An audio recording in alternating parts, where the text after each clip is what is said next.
It's vital for public health and national security that we fight drug addiction and stop all forms of trafficking and smuggling that provide the financial lifeblood for vicious transnational cartels.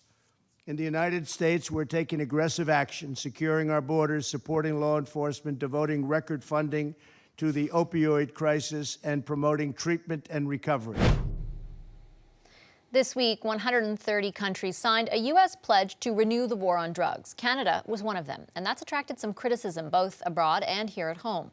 Speaking on behalf of the Global Commission on Drug Policy, former New Zealand Prime Minister Helen Clark told a crowd in Mexico City this week it's giving in to bullying and extortion, and it's outrageous.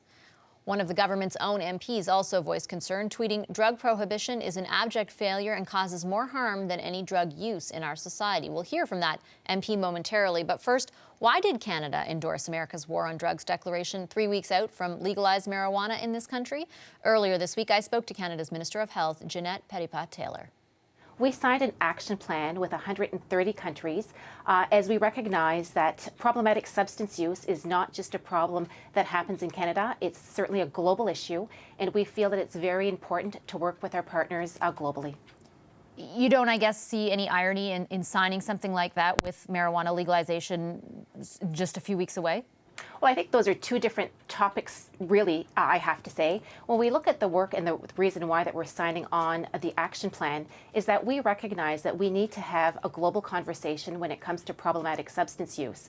The reason why that we're moving forward with the legalization of cannabis is because we recognize that in Canada, if we look at our youth consumption rate for cannabis, we are amongst the highest of all developed countries. So the present system or our present approach is not working. We want to protect our youth, and we want to ensure that Canadians, adult Canadians that choose that they want to consume cannabis will have access to a regulated product. That is certainly why we're moving forward. And I also have to stress, we are in no way encouraging Canadians to consume cannabis. And we're moving forward with this public health approach because we certainly want to make sure that we can protect our youth and also displace the black market. Back in April, members of the Liberal Party overwhelmingly voted to consider decriminalizing all drugs. The government has for sure not adopted that proposal, but now that Canada has signed this U.S. War on Drugs document, what message is party brass sending? Could it create internal division? Yesterday, I spoke with Liberal MP Nathaniel Erskine-Smith and asked him what he thought of the government's move to sign this declaration. So I was obviously disappointed and expressed my disappointment online. I was at the opioid symposium in Toronto where there was a discussion about the number of deaths in Canada. It's 8,000 over the last 2 years of Canadians who have died from this opioid crisis. And at that symposium, they talked about having a courageous conversation. And I think we missed a serious opportunity to have a courageous conversation by signing that document. How so? Well, we should have, 63 other countries didn't sign. Those countries who didn't sign, some of them stood up and said, we're not signing this because it doesn't have a sufficient focus on health and treating this as a health issue. And fundamentally, that's what every expert will tell you, that the war on drugs has failed and we need to treat this as a health issue and not as a criminal justice issue. So we could have had that opportunity. We had that opportunity on the world stage to stand up and say that, which is consistent with the policies we've taken here at home. And unfortunately, we didn't do so. Do you think that it was signed to appease the U.S. during NAFTA negotiations? I can't think of any other reason we would sign a document like that. So what does that tell you, or how does that make you feel as a member of the government? On the one hand, there is positive movement on the file when I see $230 million in the last budget to address the opioid crisis. Obviously, legalizing cannabis is an important approach and inconsistent with the document that we signed. But at the same time, the world needs leadership on this issue. 63 countries it should have been larger than that. And Canada has an important role to play, I think, in leading the world on this issue, to say these are the domestic actions we've taken. This is an important issue. This is a crisis in our country as it is around the world, and we need to be at the forefront of addressing it. Other countries did exhibit that leadership. And the only thing I can say, the only good thing about this whole issue and what the United States has done, and I would echo what the UN Secretary General said, who, by the way, was the leader in Portugal when they moved away from criminalization and treated drug use as a health issue. He said, well, at the very least, the United States has put a spotlight on this issue. And so, at the very least, we are having a conversation about it all over again. We asked the minister, we did an interview with her yesterday, and I asked her about this, and she was insistent that it is necessary to be, and it is a good thing to be part of the conversation. when the conversation is being had, and that we should be around the table. So I would agree, but it's not just being a part of the conversation, it's what you say in that conversation. And so we should have said, this is a health issue.